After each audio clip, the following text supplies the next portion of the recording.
Havendo Deus falado no Antigo Testamento. Stephen Cohn. Edições Tesouro Aberto. Êxodo. As obras de Deus.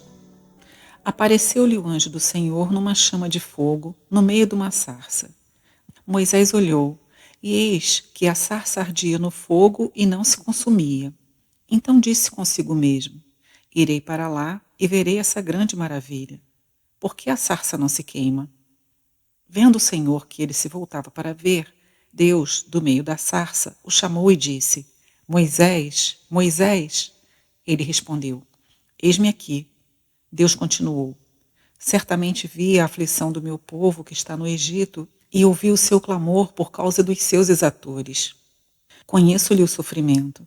Por isso desci, a fim de livrá-lo da mão dos egípcios e para fazê-lo subir daquela terra a uma terra boa e ampla, terra que mana leite e mel. O lugar do cananeu, do Eteu, do Amorreu, do Ferezeu, do Eveu e do Jebuseu. Pois o clamor dos filhos de Israel chegou até mim. E também vejo a opressão com que os egípcios os estão oprimindo. Vem agora, e eu te enviarei a Faraó, para que tires o meu povo, os filhos de Israel, do Egito. Êxodo 3, 2 a 10. Com a tua beneficência guiaste o povo que salvaste. Com a tua força o levaste à habitação da tua santidade. Os povos o ouviram, eles estremeceram. Agonias apoderaram-se dos habitantes da Filístia. Ora, os príncipes de Edom se perturbam, dos poderosos de Moabe se apodera temor, esmorecem todos os habitantes de Canaã. Sobre eles cai espanto e pavor, pela grandeza do teu braço emudecem como pedra. Até que passe o teu povo, ó Senhor, até que passe o povo que adquiriste.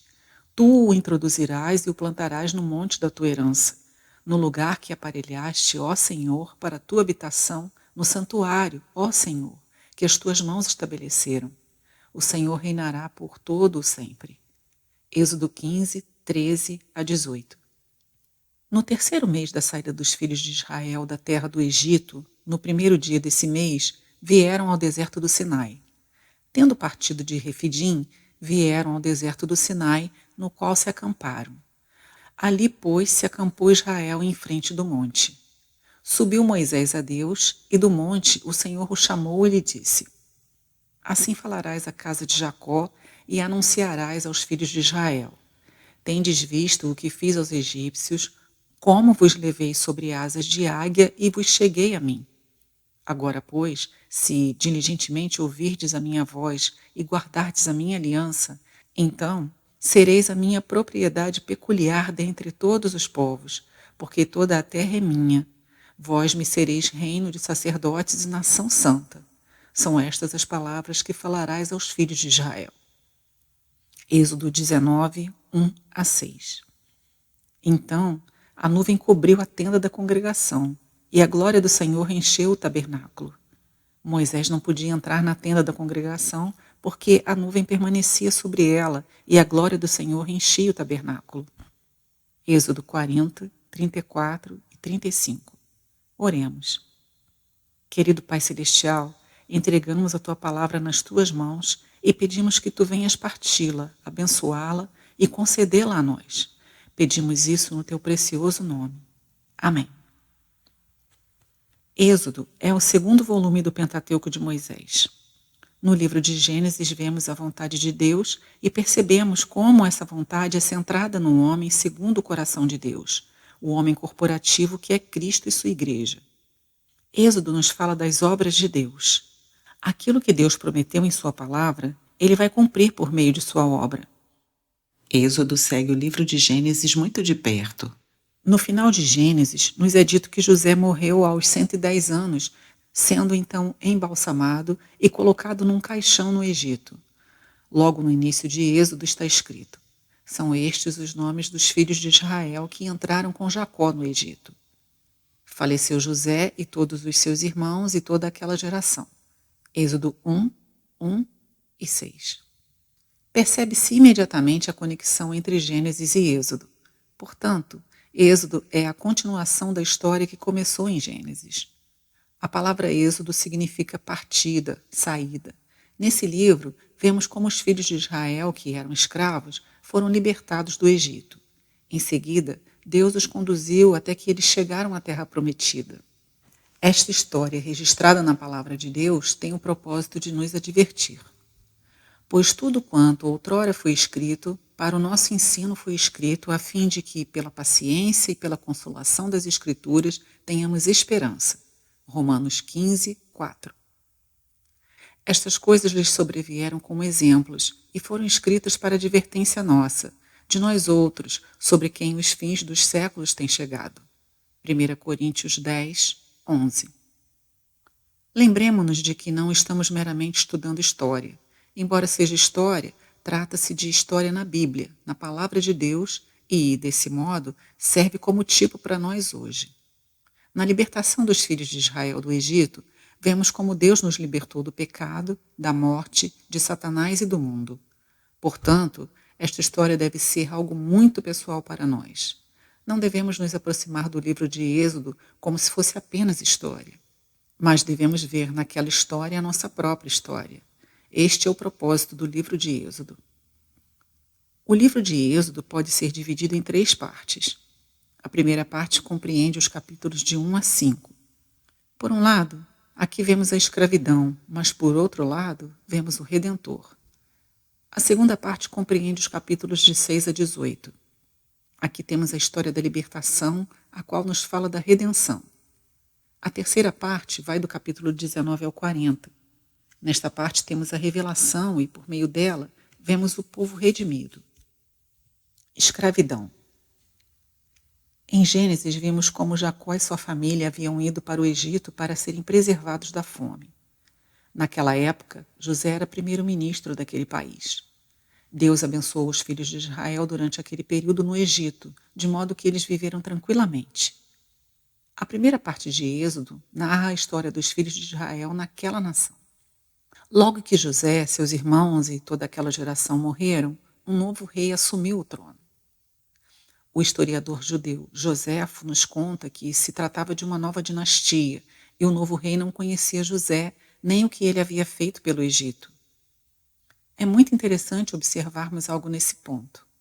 Durante as peregrinações de Abraão, Isaque e Jacó na Terra Prometida, Deus os abençoou. Apesar disso, seu crescimento numérico foi pequeno. Após todos os anos de peregrinação, eles eram apenas 75 pessoas quando entraram no Egito. Eles haviam vivido em paz e prosperidade, mas a população era muito limitada. Entretanto, depois que eles entraram no Egito, Deus começou a multiplicá-los. Quando eles estavam sob perseguição e opressão, seu número cresceu tanto que, ao saírem do Egito, havia 600 mil homens, sem contar mulheres, crianças e uma multidão de outras pessoas que saíram com eles. A população total provavelmente alcançava entre 2 milhões e meio de pessoas. Aqui você vê como o Senhor opera e como suas promessas são verdadeiras. Mesmo em meio a uma grande perseguição, Deus multiplicou o povo de tal forma que transformou uma família em uma nação. Entretanto, à medida que os filhos de Israel se multiplicavam no Egito sob a bênção de Deus, o novo rei alarmou-se. Ele percebeu que os israelitas estavam se tornando cada vez mais fortes e passou a adotar medidas de opressão contra eles. O rei os colocou em trabalhos forçados para construir cidades, canais e outras obras semelhantes. Ainda assim, o povo continuou a multiplicar-se. Então, o rei ordenou que todos os meninos que nascessem fossem jogados no rio Nilo. Isso era um genocídio com o fim de eliminar a raça dos filhos de Israel. Mas não deu resultado. O povo continuava a crescer em número. Os filhos de Israel estavam sob grande opressão e clamaram ao Senhor por causa de sua aflição. Sem que eles soubessem, Deus estava preparando um Salvador na pessoa de Moisés. O Redentor. Moisés nasceu em uma família de levitas que, sendo tementes ao Senhor, guardaram consigo a criança por 3 meses. Quando já não podiam mais escondê-lo, colocaram o bebê em uma pequena arca que haviam feito e a puseram no rio Nilo. A filha do faraó estava banhando-se no rio e, ao ver a arca, pediu à sua criada que a apanhasse e trouxesse para ela. Quando a arca foi aberta, o bebê chorou e isso tocou o coração daquela mulher. Ela adotou Moisés como seu filho e o levou para o palácio. Joséfo, o historiador judeu, diz que o nome da filha do faraó era Termutes e que o rei que governava o Egito quando Moisés foi criado chamava Ramsés IV. Quando pequenino, Moisés esteve sob os cuidados de sua mãe por algum tempo. Durante esse período, a mãe pôde compartilhar de alguma forma sobre Deus e seu propósito com a criança. À medida que crescia no palácio, Moisés aprendeu toda a sabedoria dos egípcios e tornou-se poderoso em palavras e obras. Quando chegou aos 40 anos, surgiu no coração de Moisés o desejo de visitar seus irmãos e ele foi vê-los. Lá ele viu um egípcio batendo num hebreu e, sendo um homem de feitos poderosos, bateu no egípcio até matá-lo e o enterrou na areia. Ao sair no dia seguinte, Moisés encontrou 2 hebreus que contendiam entre si. Ele tentou usar sua eloquência para fazer as pazes entre os dois, mas acabou sendo rejeitado por seu próprio povo. As notícias se espalharam e ele teve que fugir para salvar sua vida. Moisés havia falhado em sua primeira tentativa, mas Deus assim o permitiu porque ele estava fazendo aquilo em sua própria força. Depois disso, Moisés esteve por 40 anos cuidando de ovelhas no deserto. Ali ele desaprendeu tudo o que havia aprendido no Egito e foi ensinado diretamente por Deus. Quando chegou aos 80 anos, ele pensou que havia chegado ao fim de sua vida, pois no Salmo 90 ele afirma que o período de vida de uma pessoa é de 70 anos, e se ela for forte, poderá chegar ao 80º. Moisés havia abandonado toda a esperança de ser usado por Deus e de libertar seu povo, mas quando ele chegou ao seu próprio fim, Deus teve seu início. Deus tomou a Moisés e revelou a si mesmo a ele na sarça ardente. O arbusto espinhoso ardia, mas não era consumido, pois Deus estava nele. Então Deus chamou Moisés e o enviou ao Egito para libertar seu povo. Aqui vemos uma analogia do amor de Deus para conosco hoje em dia. Quando ainda não conhecíamos o Senhor Jesus, nós vivíamos nesse mundo sob domínio do príncipe deste mundo. O príncipe deste mundo é o Deus deste século, o adversário, Satanás. Todos os que nascem nesse mundo estão sob a tirania do Deus deste mundo, o príncipe deste mundo, Satanás. Sendo muito cruel, ele colocou todos nós em regime de trabalhos forçados. A vida neste mundo é muito dura e temos que trabalhar arduamente de modo a ter condições de sobreviver. Satanás nos faz trabalhar tanto ao ponto de tomar todo o nosso tempo, de modo que não temos qualquer condição de pensar em coisas espirituais ou na nossa alma. Esse é um engano do inimigo. Ele nos faz totalmente ocupados com nossa subsistência em uma vida árdua, na qual não temos tempo nem mesmo para pensar em Deus e em nossas almas. Não apenas isso, seu propósito por trás de todas as coisas é nos levar à morte. Satanás sabe que está destinado para o inferno e deseja companhia. Lembre-se, Deus não criou o inferno para o homem. O inferno foi criado para Satanás, mas ele tenta levar consigo o maior número de pessoas que lhe for possível. A Bíblia nos diz que estávamos mortos em delitos e pecados e esta era a nossa condição. Estávamos desamparados e sem qualquer esperança, mas sem que soubéssemos, Deus estava preparando o nosso Salvador. Naquela plenitude do tempo, Deus enviou seu Filho a este mundo, nascido de mulher, nascido sob a lei, para que ele pudesse nos libertar da maldição da lei e nos conceder a filiação. Portanto, agradecemos a Deus por ele ter preparado o Salvador para nós. Cristo veio a este mundo. Sabemos que nosso Senhor Jesus é maior do que Moisés. Na pessoa de Moisés, vemos o Salvador dos filhos de Israel, mas nosso Senhor Jesus é o Salvador do mundo. Moisés falhou uma vez em sua vida, mas na vida do Senhor Jesus não há qualquer falha. O Senhor Jesus morreu uma vez por nós e obteve eterna redenção. Como damos graças a Deus por nosso Senhor Jesus, o Salvador. Libertação. A segunda parte do livro de Êxodo narra a libertação. Êxodo 6 a 18. Deus enviou Moisés ao Egito para libertar o povo. Ele foi até Faraó e disse: Assim diz o Senhor, deixa ir o meu povo para que me sirva. Ver Êxodo 5, 1, 8, 1. Evidentemente, Faraó nem cogitava em deixar o povo ir. Deus teve que enviar praga sobre praga, uma sequência de 10 pragas, para forçar Faraó a deixar o povo ir. Por meio dessas 10 pragas, Deus não somente destruiu o Egito, mas também os deuses do Egito. Cada uma das pragas estava relacionada com algum dos ídolos que os egípcios adoravam. Desse modo, Deus destruiu tanto a nação como os deuses do Egito. Faraó não cedeu até que veio a última praga, a morte dos primogênitos. Naquela noite, o anjo de Deus passou por toda a terra do Egito e matou todos os primogênitos, tanto de Faraó como dos escravos e dos animais. Todavia, Deus preparou um caminho para os filhos de Israel, o Cordeiro Pascal. Deus disse aos filhos de Israel que cada família preparasse um cordeiro no 10º dia do primeiro mês. Deveria ser um cordeiro sem defeito, o qual seria guardado por 4 dias. No 14º dia, ao entardecer, cada família deveria reunir-se em sua casa e imolar o cordeiro. O sangue do cordeiro deveria ser colocado nas ombreiras e na verga da porta. A família toda então assaria o cordeiro no fogo e comeria a carne. Quando o anjo visitasse a terra do Egito naquela noite, ele passaria ao largo das casas onde houvesse sangue na porta.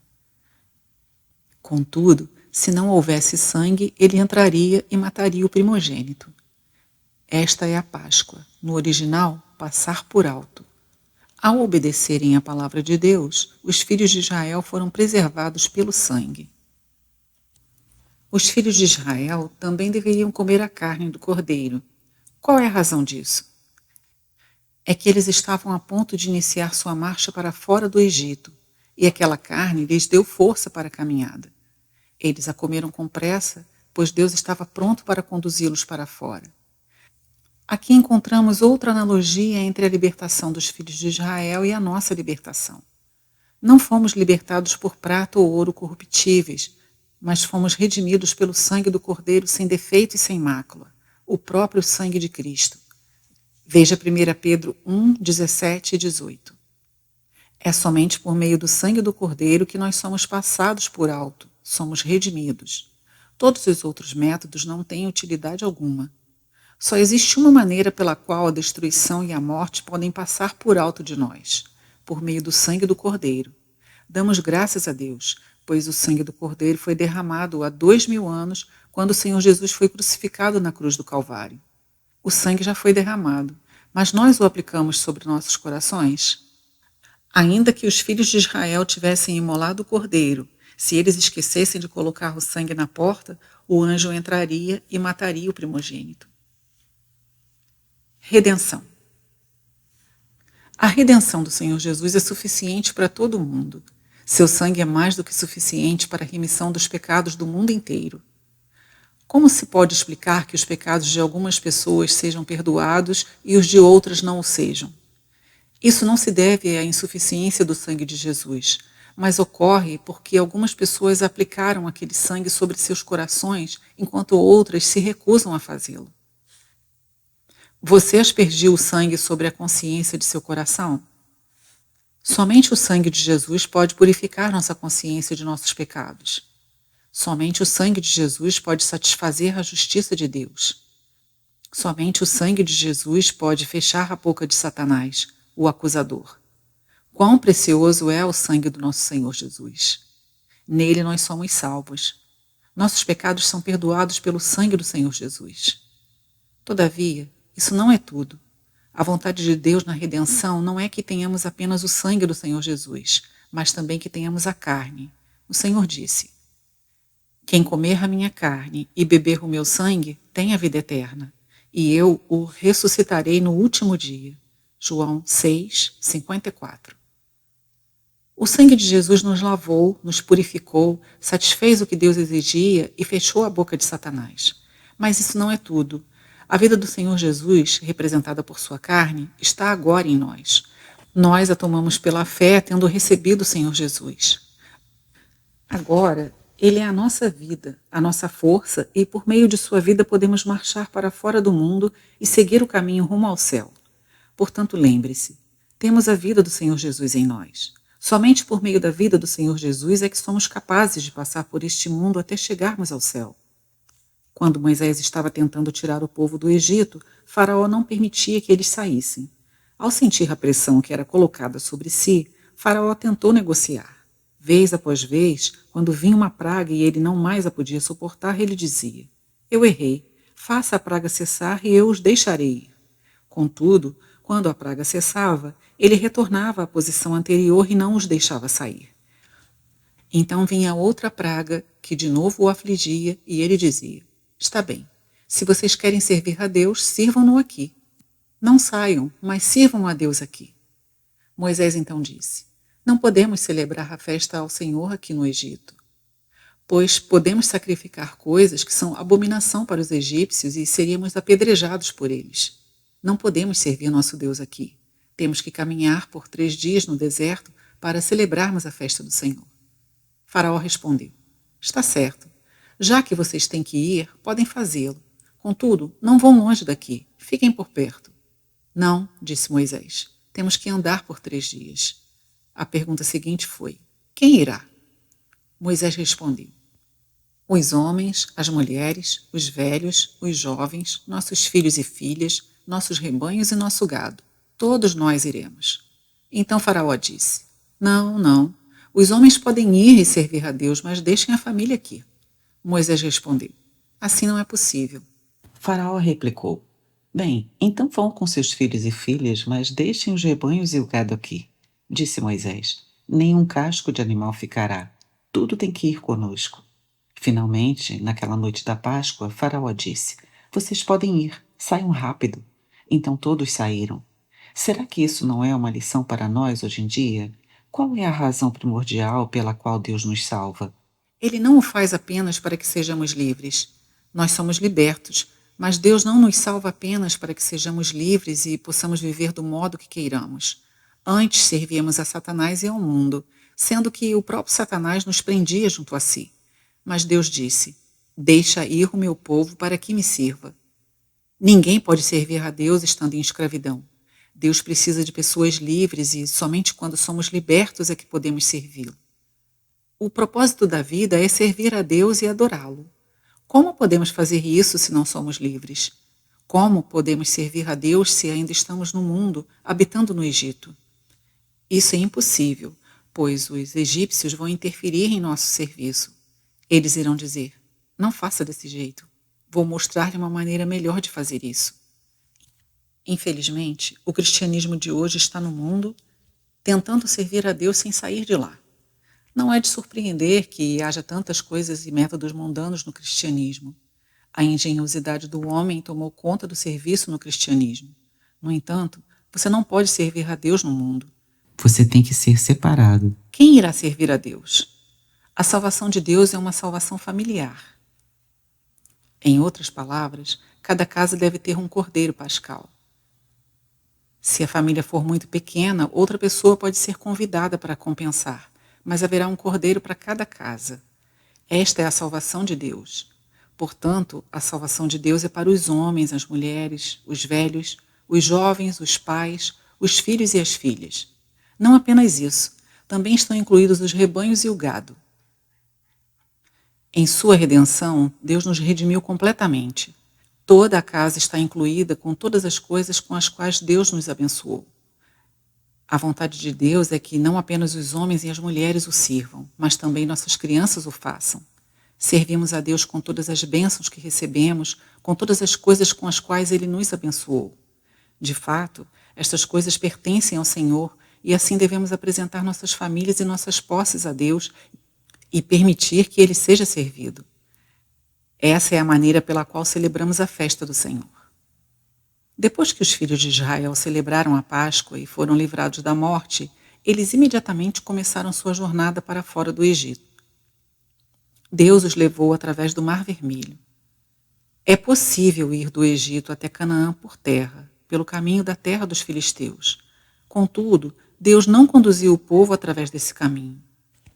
Deus disse que se eles fossem por terra e encontrassem oposição, poderiam se arrepender e querer voltar para o Egito. Portanto, Deus os levou através do Mar Vermelho, de modo que eles não pudessem voltar. Faraó e seu exército os perseguiram até o Mar Vermelho e Deus o abriu, de modo que os filhos de Israel atravessaram em terra seca. Depois que eles atravessaram, o mar retornou e todas as carruagens e soldados de Faraó foram submergidos. Finalmente, os filhos de Israel estavam fora do Egito. A mesma coisa é verdadeira para nós hoje em dia. O Mar Vermelho é um tipo do batismo. Algumas pessoas dizem: eu creio no Senhor Jesus, mas não preciso ser batizado. A água não me purifica de meus pecados. É o sangue que me purifica deles. Acaso isso não é suficiente? Por que eu precisaria ser batizado? É verdade que as águas do batismo não purificam pecados, mas o batismo marca uma separação. Após o batismo, você está separado para sempre do mundo. Antes de passarem pelo Mar Vermelho, os filhos de Israel serviam a Faraó porque pertenciam a ele. Deus os libertou e os conduziu através do Mar Vermelho. A primeira epístola de Paulo aos Coríntios narra como o povo de Israel atravessou o Mar Vermelho sob a nuvem, com as águas do mar em ambos os lados, tendo sido batizados, com respeito a Moisés. 1 Coríntios 10, 2. O que é o batismo? Pertencíamos a Faraó, a Satanás, ao império das trevas. Entretanto, através do batismo não mais pertencemos a esse reino e estamos fora dele. Deus nos libertou do poder das trevas e nos transportou para o reino do Filho do seu amor. Através do batismo, fomos batizados em Cristo. Através do batismo, declaramos que pertencemos a Cristo e não mais ao mundo. Não pertencemos mais a Faraó, a Satanás e nem mesmo a nós mesmos. Pertencemos a Cristo. Isso é uma declaração, um testemunho e uma separação. Com esta declaração, somos separados do mundo para sempre. Agora pertencemos a Cristo. Portanto, o batismo é muito importante. Se você sabe o que é o batismo, alguma coisa ficou marcada em sua vida espiritual quando você foi batizado. Ele lhe dá força para declarar, para permanecer no fundamento da separação. Você pertence a Cristo e somente a Ele. Isso é o batismo. Depois que o povo atravessou o Mar Vermelho, surge o Cântico da Vitória, Êxodo 15. Nesse cântico, Deus pela primeira vez revela aos filhos de Israel o propósito da libertação. Por que Deus os libertou? Sabemos que ele ouviu o seu clamor e foi tocado por sua aflição. Deus desejava libertá-los. Mas qual é o motivo? Moisés disse: por tua misericórdia conduziste o povo que redimiste. Tu os guiaste por teu poder até a habitação da tua santidade. Tu os trarás e os plantarás no monte da tua herança, o lugar que tu, Jeová, fizeste tua habitação, o santuário que tuas mãos prepararam. Jeová reinará para todo sempre. Êxodo 15, 13, 17, 18. Darby. O propósito da redenção não é apenas sair, mas também entrar. Deus removeu os filhos de Israel para fora de um lugar para colocá-los dentro de outro. Deus os libertou tirando-os do Egito e levando-os até Canaã. Ele os tirou da escravidão e os levou a uma terra que mana leite e mel. Ele os tirou da fornalha ardente e os levou a um lugar de habitação. O desejo de Deus é libertar o povo para si mesmo e fazer dele seu próprio lugar de habitação. Ele deseja habitar no meio de seu povo e ser o seu rei. Esse é o propósito da redenção. Revelação. Chegamos agora à última parte do livro, cujo assunto é revelação. Êxodo 19, 40. Os filhos de Israel foram libertados e Deus os levou sobre asas de águia ao deserto do Sinai. Eles levaram 3 meses para chegar até lá e durante esse período Deus tratou com eles somente pela graça. Pela graça Deus os libertou do Egito, pela graça Ele abriu o Mar Vermelho, pela graça Ele fez cair do céu o maná para que fosse sua comida. Pela graça, Deus fez a água fluir da rocha. Pela graça, Deus os conduziu até o Monte Sinai. Foi lá que Deus começou a anunciar o seu propósito. Ele disse: eu trouxe vocês até mim. Se vocês ouvirem minha voz e guardarem minha aliança, então farei de vocês o meu povo, o povo de minha propriedade peculiar dentre todas as nações. Farei de vocês uma nação de sacerdotes, uma nação santa. Veja Êxodo 19, 4 a 6. Isso nos mostra o propósito de Deus em nos salvar hoje. Seu propósito não é apenas que saiamos, que sejamos apenas salvos do pecado, que saiamos para fora do mundo, que sejamos apenas livres. Não. Deus nos salvou para nos levar para dentro. Ele deseja fazer-nos entrar na terra prometida. Graças a Deus, pois nossa terra prometida é Cristo. Deus nos tirou do mundo e nos está colocando em Cristo para que possamos conhecer todas as riquezas que estão nele. Seu propósito é que, ao conhecer as riquezas de Cristo, possamos ter o mesmo caráter que Cristo tem, para que possamos nos tornar o lugar de habitação de Deus. Desse modo, Deus pode habitar entre nós, pode reinar sobre nós, enquanto nós podemos ser uma nação de sacerdotes servindo a Deus. Esse é o propósito de Deus. Agradecemos a Deus por termos saído do lugar onde estávamos. Entretanto, já entramos experimentalmente em nosso destino? Conhecemos a plenitude que está em Cristo? Quanto mais conhecemos as riquezas de Cristo, mais somos transformados e conformados à sua imagem. Somente dessa forma Deus pode habitar entre nós. Ele não pode habitar num ambiente estrangeiro. Deus só pode habitar num lugar que lhe seja agradável, um lugar que esteja em unidade com Ele. Essa é a razão pela qual temos que ser transformados. Tal transformação simplesmente significa que temos que sair de nós mesmos e entrar mais em Cristo. À medida que Cristo vai sendo formado em nós, a edificação de Deus se tornará realidade. Deus poderá habitar em nosso meio e ser servido por nós. Devemos ser um reino de sacerdotes. Este é o propósito de Deus. Deus revelou sua mente para seu povo, e para auxiliar a compreensão dessa revelação de seu propósito, deu-lhe duas coisas: a lei, Êxodo 20, 24, e o tabernáculo, Êxodo 25, 40. Com essas duas coisas, Deus iria cumprir seu propósito em meio ao seu povo. 1. A lei. O ponto principal da lei são os 10 mandamentos. Deus deu aos filhos de Israel 2 tábuas de pedra. Na primeira delas havia 4 mandamentos, e na segunda 6. A primeira tábua fala do relacionamento do homem com Deus. Fomos criados por Deus e existe uma responsabilidade, um relacionamento com o nosso Criador, aquele que nos fez. Portanto, os primeiros 4 mandamentos regulam o nosso relacionamento com Deus. Ver Êxodo 20, 3 a 8. Não terás outros deuses diante de mim.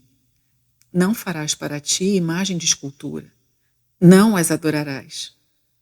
Não tomarás o nome do Senhor teu Deus em vão. Lembra-te do dia de sábado para o santificar. Todos os mandamentos acima relacionam-se a Deus. Os 6 mandamentos da segunda tábua tratam do relacionamento dos homens entre si. Fomos criados por Deus como semelhantes. Portanto, como devemos lidar uns com os outros? Devemos honrar nossos pais, não devemos matar e assim por diante. A vida é basicamente um relacionamento e a lei regula esses relacionamentos. Se os filhos de Israel guardassem a lei, poderiam viver e tornar-se o povo de Deus, pois tomariam sobre si o caráter de Deus. Num sentido, a lei de Deus revela seu caráter. Ela nos diz que nosso Deus é justo, que nosso Deus é santo. Ela nos diz que nosso Deus é singular, sem paralelo e que nosso Deus é amor. A lei revela o caráter de Deus. Portanto, se eles guardassem os mandamentos, poderiam tornar-se o povo de Deus. No entanto, quando Deus lhes deu os mandamentos, o que foi que eles disseram? Por 3 vezes eles repetiram: tudo o que falou o Senhor faremos. Isso não é uma boa resposta? Não, é uma resposta imprópria, pois revela que eles não conheciam a si mesmos. Eles eram presunçosos, pois pensavam que eram capazes de guardar as leis de Deus quando na verdade não podiam fazê-lo. Diante disso, nos perguntamos: por que Deus lhes deu a lei? Precisamos ir até o Novo Testamento para encontrar a razão. Em Romanos 7, Paulo nos diz que a lei é boa e que o mandamento é santo, justo e bom. Não há nenhum problema com os mandamentos. Se os guardarmos, viveremos e nos tornaremos povo de Deus. O problema está em nós mesmos. Em nós, isto é, em nossa carne, não há bem algum. Entretanto, os filhos de Israel não conheciam a carne. Foram necessários 40 anos no deserto para que eles descobrissem sua própria carne. Graças a Deus que ele lhes deu a lei. A lei é algo adicionado, não estando em oposição à promessa de Deus. Deus fez a sua promessa e a lei não é oposta à promessa. Pelo contrário, a lei encerra a todos no pecado de modo a conduzir-nos como tutor a Cristo. Em outras palavras, se você sabe o modo correto de usar a lei, verá que nada é melhor do que ela. O que é a lei? Ela foi adicionada por causa de nossas transgressões, de modo que percebêssemos nossos pecados e não tivéssemos outra alternativa senão Cristo, para então buscá-lo e alcançá-lo. Se a lei serve a este propósito, não devemos considerá-la maravilhosa? Infelizmente, os filhos de Israel não perceberam isso. Eles pensaram que podiam cumprir a lei. No entanto, quando Moisés estava no monte recebendo os 10 mandamentos, eles já estavam transgredindo a lei antes que ela chegasse às suas mãos. Eles adoraram o bezerro de ouro. Lembre-se de que nos primeiros 3 meses após terem saído do Egito, os filhos de Israel estavam sob a graça. Contudo, a partir do capítulo 20 de Êxodo, Deus lhes deu a lei e eles estavam sob ela. Como eles a transgrediram, vemos algo novo a partir do capítulo 34. Deus mantém sua aliança com eles por meio da mediação de Moisés, não somente com a lei, mas também com a graça. 2. O tabernáculo. Deus deu a lei ao povo de Israel para revelar sua santidade. Contudo, Deus também ordenou que eles lhe construíssem um tabernáculo. Não podemos entrar nos detalhes do tabernáculo, mas agradecemos a Deus por ele. Provavelmente, tudo o que guardamos na memória dessa parte da Bíblia é que a lei foi dada a Moisés no Monte Sinai. No entanto, a lei ocupa apenas alguns capítulos, Êxodo 20 a 24. Do capítulo 25 até o 40, o assunto é o tabernáculo. Em outras palavras, o tabernáculo é o propósito de Deus. A lei é um meio para nos levar até o tabernáculo. Essencialmente, o tabernáculo nos fala de Cristo. João 1,14 nos diz: "E a palavra se tornou carne e tabernaculou entre nós, cheia de graça e de verdade." Darby. Quando o Senhor Jesus estava na terra, ele era o tabernáculo, cheio de graça e de verdade. O tabernáculo do Antigo Testamento era cheio de beleza e de glória, sendo que todas as coisas nele falam do Senhor Jesus. O altar de bronze, onde os sacrifícios eram oferecidos, fala do Senhor Jesus como nosso sacrifício. Por meio do sangue do Senhor Jesus, nossos pecados são perdoados. Nosso Senhor Jesus é a bacia de bronze, onde somos lavados dia após dia. Não somos lavados apenas uma vez. Somos lavados dia após dia para que possamos servir ao Senhor. Ele é a nossa luz, a nossa vida e a nossa adoração, sendo que esses 3 aspectos são representados pelo candelabro, a mesa dos pães da proposição e o altar de incenso, todos de ouro. O Senhor é a arca e o propiciatório. Tudo no tabernáculo fala do Senhor Jesus, daquilo que ele é e daquilo que ele fez por nós. Deus nos preparou um caminho até ele próprio. Por meio da obra consumada de Cristo, fomos capacitados a achegar-nos ao trono da graça. Na Epístola aos Hebreus, nos é dito que nos acheguemos ousadamente para entrar no Santo dos Santos, para entrar na presença de Deus por meio do sangue de Jesus, pelo novo e vivo caminho que ele abriu para nós através do véu, isto é, sua carne. Temos o grande sumo sacerdote que vive para interceder por nós. Portanto, entremos em sua presença. Deus está nos chamando hoje para nos achegarmos a ele. Nós, que antes estávamos mortos em nossos delitos e pecados, agora fomos remidos e somos chamados a nos achegarmos a Deus para adorá-lo, servi-lo e para ser-lhe uma casa na qual Deus possa habitar por meio do seu Espírito. Isso é redenção. Todo o livro de Êxodo nos fala de redenção.